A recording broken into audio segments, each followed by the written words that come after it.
Good morning and welcome to Saturday Morning Cartoons. It's been a wild couple days. I won't bore you with my car nightmare situation, but I've been very distracted with the reality of life in the 21st century. So we all have, haven't we? Anyway, I'm upstairs here in the warmest room of the house this morning, and it's due to get colder in the Sacramento area, unseasonably sub-zero or sub-freezing for next week. But that's it for the report. When considering what to do this morning, it's Saturday morning, and I like to do, kind of fun stuff for Saturday morning cartoons, because it brings back happy childhood memories of blissful diversions on a Saturday morning. But I also try to listen to sort of my own inner voice about what is important or might be important for some of you to be thinking about. And it was the idea came to me about the concept of the Holy Guardian Angel sort of serving that same role as the hegemon, or one of the three main officers in a Golden Dawn ritual, initiation ritual. And the hegemon is sort of like the good cop that is your guide, and in a way your protector and your counselor when the same function is filled in a Masonic initiation, usually by the junior deacon, who sort of brings you into the new environment of the degree that's you're being initiated into, and you're stopped by another officer who is sort of like the bad cop. And sometimes that officer actually pokes you in a certain part of your body with a certain special symbolic implement of some kind, almost as if to activate a chakra. And those of you that have gone through formal initiation ceremonies will know exactly what I'm talking about. And that's usually played by the Hieros, or the hegemon is this holy guardian angel figure.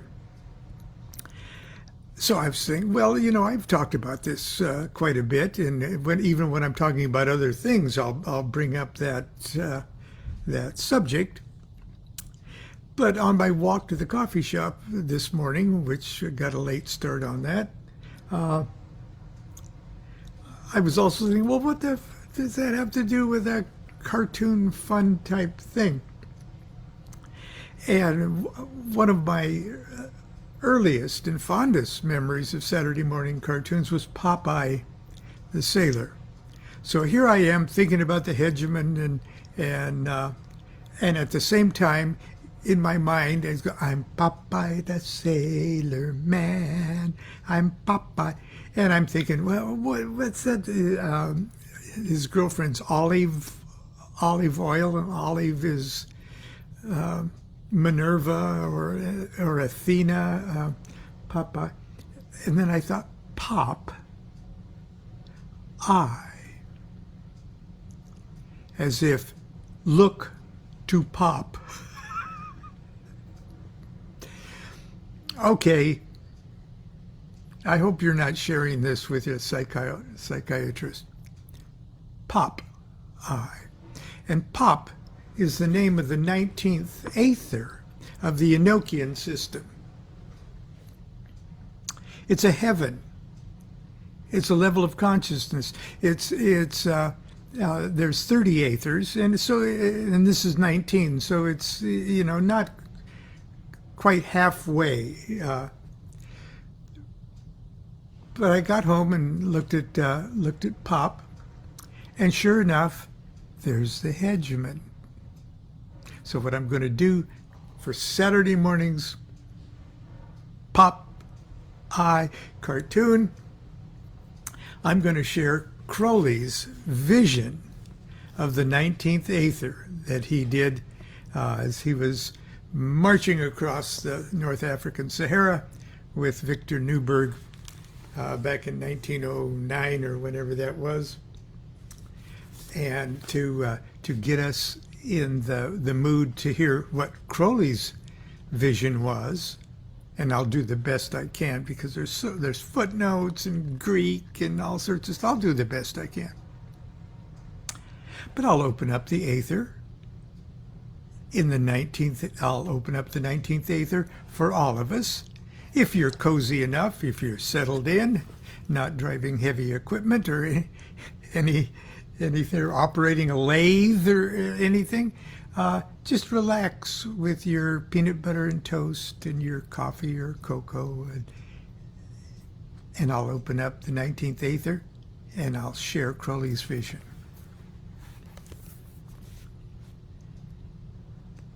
Madrias dies prof pop. Kis mi kaul seneca os go od fifis balzes ras. Non ka gohulim mik maadoyan magia od bliorb. Soba uawan kis luciftias peripsal. Dies abresa noms ni taib ka osji, ad tilb ad fat damplas. Tuat noms gi mikalzo ma. Eras tofglo par marbiari ido igo. Hotel zulbia d'alcohol ka osga tabir siner, ad Christios il poil tiobel basdil til noan baidors bado dremni zilna. Il zeptil parm gi peripsax, otaquels bu apes el nibem ucho simp. Od Christios agel torton mirque tiobel el, ton pem dils moaspion. Od Christios agel torton mirque tiobel el, ton pem dils moaspion. Od Christios agel torton paracas simp. Quodsis dod fal od fifis el smenad, od farcht bam summawas, cunisbra o avavax tonug. Orska tebel no as mitabjes liveth mong, unci til ors. Bagle, muwa, old Quodsis. El capimau ixo maxip, od kako kasabgo se beglen piti ante a Babylon od farcht teluk vovim. Madriax torzu, o adriax orocha abro apri, tabeori priarzar tabas adrepen curs tudubix. Iolcam priasiarco asior od quas quating repair park sagacor. Humel od prizar cacoie oive compt. Torzu, sakar, od zamran as sipsibut mona, diesur zas baltan odo cycleque od zasma plapli yadnamad.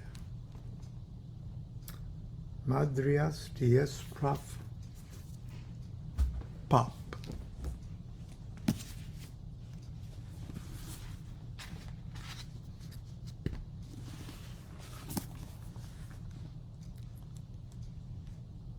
At first there's a black web over the face of the stone. He's got a cross, a painted cross figure with a large topaz stone in the center of it, and he holds it against his forehead as he's having a vision. At first there is a black web over the face of the stone. A ray of light pierces it from behind. Then cometh a black cross. And the black cross is the hegemon in a Golden Dawn ritual who wears a black cross. In other words, that's the sort of the badge of the hegemon. That's the first thing that pops into his vision here. Then cometh a black cross reaching across the whole stone. Then a golden cross, not so large. And there is a writing in it, in an arch that spans the cross, an alphabet in which the letters are all formed of little daggers, cross-hilted, differently arranged.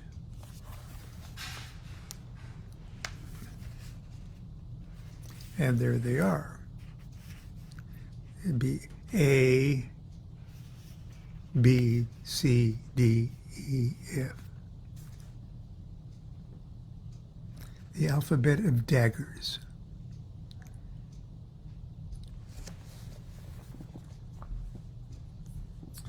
And the writing is, worship in the body of the things of the body. Worship in the mind the things of the mind. Worship in the spirit the things of the spirit.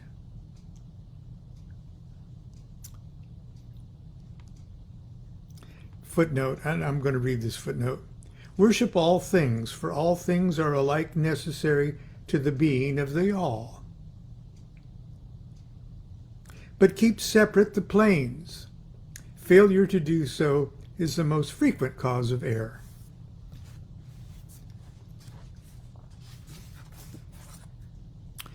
This holy alphabet must be written by sinners, that is, by those who are impure. Now, like with many things in the esoteric literature, things that sound the weirdest are, and the most evil, are actually the coolest and most holy when interpreted esoterically. And so his footnote here says, okay, this alphabet must be written by sinners, that is, by those who are impure. And it says, for purity means full simplification and keeping of each idea in its own true perfection, separate from all others. Impure, this is back into the vision text, impure means those whose every thought is followed by another thought, or who confuse the higher with the lower, the substance with the shadow. Every aether is truth, though it be but a shadow, for the shadow of a man is not the shadow of an ape. And the footnote of that, that cool statement, is worship each thing in itself for its own sake, not inventing ideas.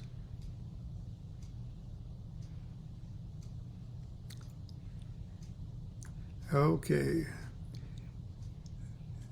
Crowley has a parenthetical note within the text. All this has come to me without voice, without vision, without thought. The shoe stone is pressed upon my forehead and causes intense pain. As I go from aether to aether, it seems more difficult to open the aether. Back into the text of the vision. The golden cross has become a little narrow door, and an old man like a hermit of the tarot has opened it and come out. And the vision just before this was the sphere of Kokab, or the sphere of Mercury, and hence the man of Atu 9, or the hermit card. So, in a sense, it's a character. It's a character from the previous lower Aethyr is making a symbolic appearance here. Let's see. I ask him for admission, and he shakes his head kindly and says, "It is not given to flesh and blood to unveil the mysteries of the Aethyr, for therein are chariots of fire, and the tumult of horsemen. Whoso entereth here may never look on life again with equal eyes." I insist.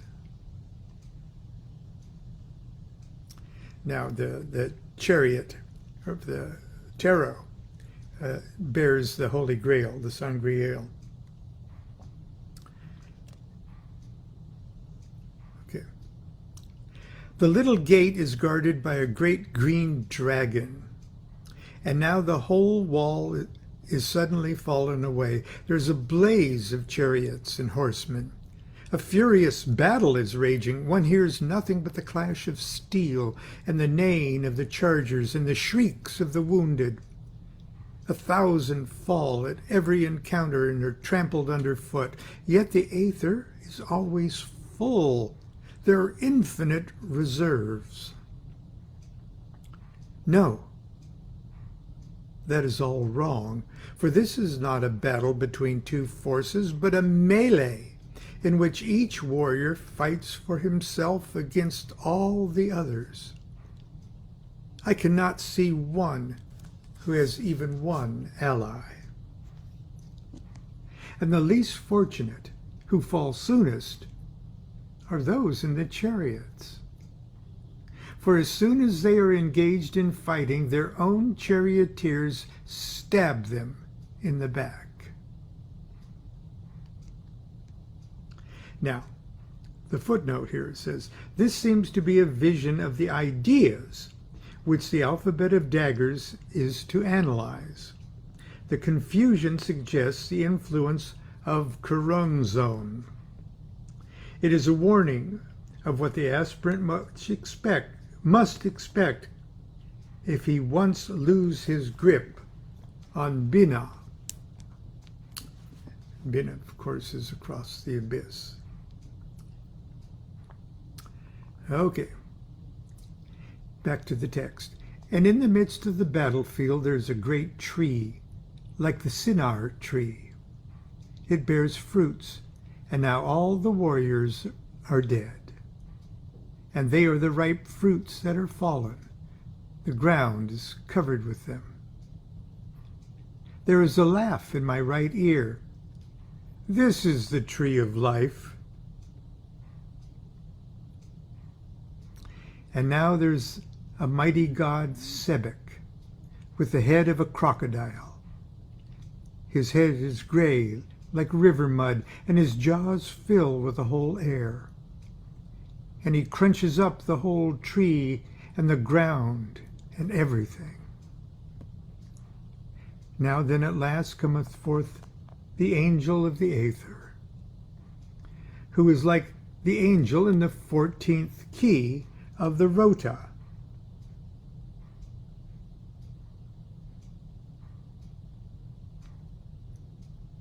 The Rota, or the Tarot, 18th key of the Tarot. With beautiful blue wings and blue robes, and the sun of her girdle like a brooch, and the two crescents in the moon shaped into sandals for her feet. Her hair is flowing gold, each sparkle is a star, and her hands are the torch of Penelope and the cup of Circe. So if you're sort of familiar with the classic Temperance card, Sagittarius card, that's the angel pouring fire upon a water symbol of the eagle, and pouring water on the fire solar symbol of the lion. In her hands are the torch of Penelope and the cup of Circe. She comes and kisses me on the mouth and says, "Blessed art thou who hast beheld Sebek, my lord, in his glory. Many are the champions of life, but all are unhorsed by the lance of death. Many are the children of the light, but their eyes shall be put out by the mother of darkness. Many are the servants of love, but love that is not quenched by aught but love shall be put out, as the child taketh the wick of a taper between his thumb and finger, put out by the God that sitteth alone." Now I digress just long enough to remind you that even in this lower Aethyr, sort of halfway up the sequence of Aethers, they're preparing the seer, or Crowley, they're preparing him for the crossing of the abyss and becoming a master of the temple.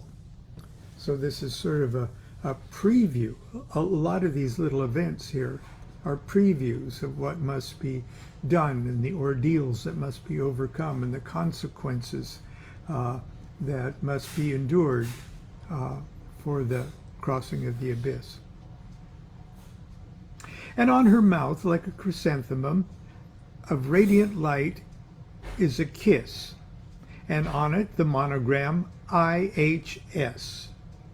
Okay, that's usually in hoc signo by this sign. The letters here, IHS, mean, and then he gives the Latin for man is health, and the highest is in the likeness of man, and God is the image of man. And there are many other meanings, but they all imply this one thing, that nothing is of any importance but man. There is no hope or help but in man. And here the footnote says, man is the candidate. He partakes of the truth of all the gods initiating. And she says, "Sweet are my kisses, O wayfarer, that wanderest from star to star. Sweet are my kisses, O householder, that weariest within four walls. Thou art pent within thy brain, and my shaft pierce it, and thou art free. Then imagination eateth up the universe as a dragon that eateth up the moon, and in my shaft is concentrated and bound up. See how all around thee gather my warriors, strong knights in goodly armor, ready for war. Look upon my crown. It is above the stars. Behold the glow and the blush thereof. Upon thy cheek is a breeze that stirs those plumes of truth. For I am the angel of the 14th key, but I am also the angel of the 8th key. And in this case, I'm going to impress you with my yogic skills here, because I have to blood is returning now to my right foot. Behold the wriggling numb toes. Okay. But I'm also the angel of the 8th key. And from the love of these two, the 8th key is the adjustment, or justice card, the goddess justice. For from the love of these two I have come, who am the warden of Pope. Now, that's the Aethyr pop. translated using the Golden Dawn method. Golden Dawn, all Enochian things, they like to put a vowel sound at the end of a consonant to make it roll off the tongue more. So pop would be pope. And the servant of them that dwell therein, or who dwell in pop. Though all crowns fall, mine shall not fall, for my plumes reach up to the knees of him that sitteth upon the holy throne, and liveth and reigneth for ever and ever as the balance of righteousness and truth. I am the angel of the moon. I am the veiled one that sitteth between the pillars, veiled with the shining veil. And on my lap is the open book of the mysteries of the ineffable light. And you can see the high priestess imagery there. She's Isis Urana. And that's the path that leads from number 1 to number 6 on the tree of life, Tifereth. Okay. I am the aspiration unto the higher. I am the love of the unknown. I am the blind ache within the heart of man. I am the minister of this sacrament of pain. I swing the censer of worship. I sprinkle the waters of purification. I am the daughter of the house of the invisible. I am the priestess of the silver star. And that's the full title of the high priestess card. And she catches me up to her as a mother catches her babe, and holds me up in her left arm, and sets my lips to her breast. And that's the sign of Isis. Let's see. The babe of the abyss is what the footnote says. It is taken to its mother's breast. Okay. Let's see. And upon her breast it is written, and again, Rosamunde est lilium coeli. Something about the Queen of Heaven, yeah. Rose of the world and lily of heaven. In other words, Malkuth in Bina. As above, so below. Bina is part 1 of Kether. Okay. Part 1 of Kether is Bina. Part 2 of Kether is Hokmah, and Kether is Kether. And Malkuth isn't Kether, and Kether isn't Malkuth, after another manner. Take another sip of coffee. And I looked down upon the open book of the mysteries, and it is open at the page on which is the holy table, and the 12 squares in the midst. I guess I don't have a holy table here, but there's in the Enochian holy table, there's a 3 by 4 square with Enochian letters in it. So that's a 12-fold table. It radiates a blaze of light, too dazzling to make out the characters, and a voice says in Latin, "This woman is not the fish of all men." Okay. Pisces equals fish. Nun means fish. Kuf refers to the sign of Pisces. The versicle means she is not attained by all men. Okay. To interpret this, we must think, and this is all parenthetical, and it's a lot of Greek letters, and we must not think of ischus, this Greek for Christ, okay, which does not conceal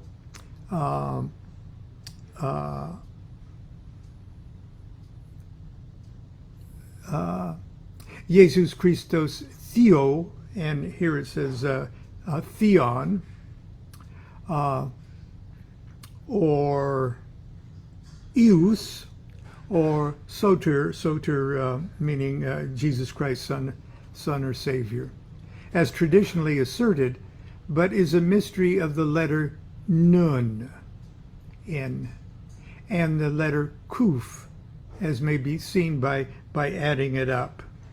And he does a Kabbalistic thing here with it comes to 1219, but I'm not going to burden me or you with that at the moment.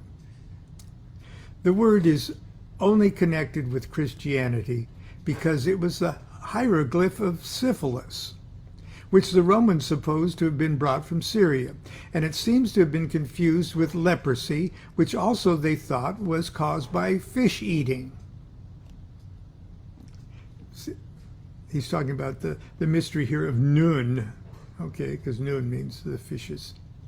One important meaning of Iskus is formed of the initials of the 5 Egyptian deities and also of 5 Greek deities. In both cases, a magical formula of tremendous power is concealed.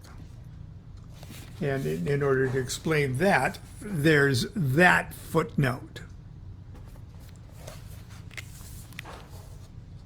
No, I won't. Okay. As to the holy table itself, I cannot see it for the blaze of light, but I'm given to understand that it appears in another Aethyr, which it forms practically the whole content. And I'm bidden to study the holy table very intently, so to be able to concentrate on it when it appears. I have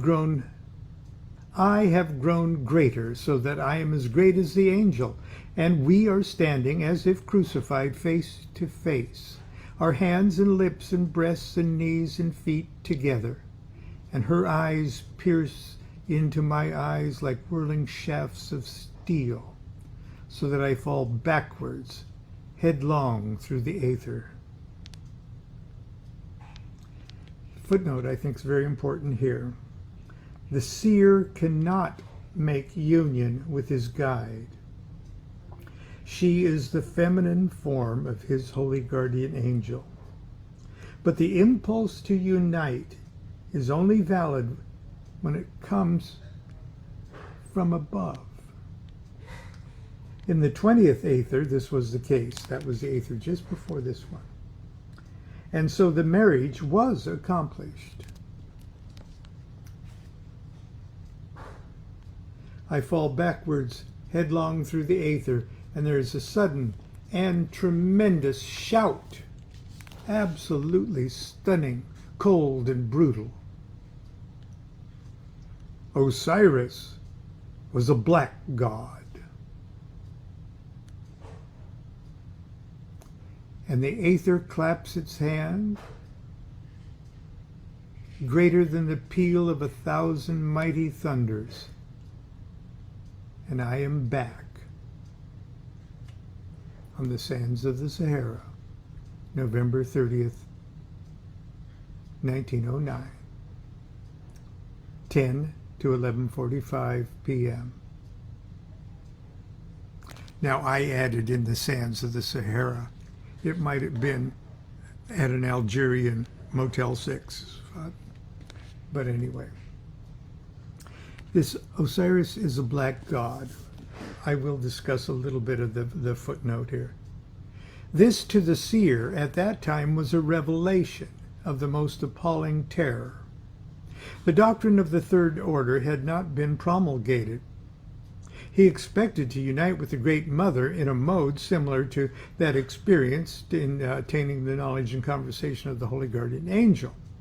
But the attainment of the grade of Magister Templi, that's Cross the Abyss number 3, involves the annihilation of the aspirant. Quote, Osiris was a black god, in other words, of the nature of Binah, black. The love of Binah is that of the queen scorpion who devours her mate. This revelation, therefore, was much as if a romantic lover of Richard Feverel type were suddenly made fully aware that the maiden of his dreams intended to conclude the first night of love by a breakfast of which he was to form the staple dish. The doctrine implied is that one must not be the child, but the mother. Okay.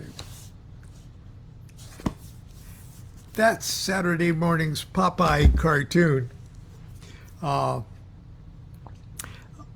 skipped over many of the later inserted footnotes and stuff to try to get us as smooth as possible a narrative, but I hope you enjoyed it. Tomorrow we'll do something for Sunday school, and until then, continue to be good to yourself, be good to each other, stay warm. Do what thou wilt shall be the whole of the law. Love is the law, love under will.